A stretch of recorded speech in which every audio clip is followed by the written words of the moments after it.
పవన్ కళ్యాణ్ 6 కోట్లు విరాళం ఇవ్వడంపై ఎంతో ఆనందం వ్యక్తం చేశారు కేతిరెడ్డి. అసలు జగన్మోహన్ రెడ్డి వల్ల నేను ఓడిపోయానని బేషరతుగా ఓపెన్ గానే చెప్పాడు కేతిరెడ్డి.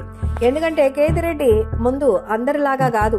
కేతిరెడ్డి తన నియోజకవర్గాల్లో పర్యటిస్తూ ఎక్కడ ఏ ఇబ్బంది వచ్చినా వాటిని ముందుగా హైలైట్ చేస్తూ ప్రభుత్వం నుంచి డబ్బులు తీసుకొచ్చేదానికి అన్ని ప్రయత్నాలు చేసేవాడు. కానీ కేతిరెడ్డి తాజాగా చేసిన వ్యాఖ్యలు మాత్రం ఎంతగానో బాధని అందిస్తోంది. సో కేతిరెడ్డి ప్రస్తుతం సంచలనమైనటువంటి వ్యాఖ్యలు చేస్తున్నారు. కారణం ఇప్పుడు అందరూ కూడా నిజంగానే ఈ రేంజ్ లో కేతిరెడ్డి గారు విజయం సాధిస్తారనుకున్నాం కానీ ఓటమి చెందుతారని అనుకోలే. కానీ పవన్ కళ్యాణ్ గారి యొక్క గొప్పతనం చూసి ఇన్ని రోజులకి ఆయన మీద ఎంతో గౌరవం ఉంది. కానీ మరి నిజంగానే రాజశేఖర రెడ్డి గారికి వారసుడిగా వచ్చినటువంటి జగన్మోహన్ రెడ్డి అంతే అద్భుతమైన విజయాన్ని అందుకుంటారని ఎదురు చూసాం. కానీ ఆయన కూడా ఇప్పుడు ఈ విషయంపై ఎలాంటి స్పందన అందివ్వలేదు.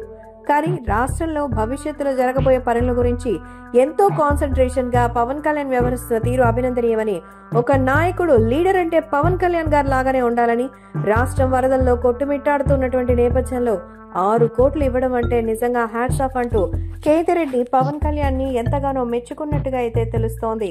అలాగే కేతిరెడ్డి ఖచ్చితంగా తెలుగుదేశం పార్టీలో చేరుతారని కొన్ని సమాచారాలు అయితే కొద్ది రోజులుగా వైరల్ అవుతోంది.